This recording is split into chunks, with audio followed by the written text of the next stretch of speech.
A light magnitude 3.2 earthquake occurred in the East China Sea near Suwanose-jima Island, Japan, in the early morning of Sunday, July 6, 2025 at 5:51 a.m. local time, GMT+9.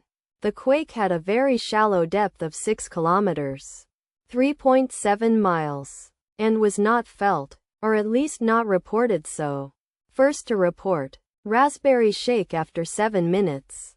The earthquake occurred 1 hour and 2 minutes after a magnitude 3.2 earthquake had hit on Sunday, July 6, 2025, at 4:49 a.m.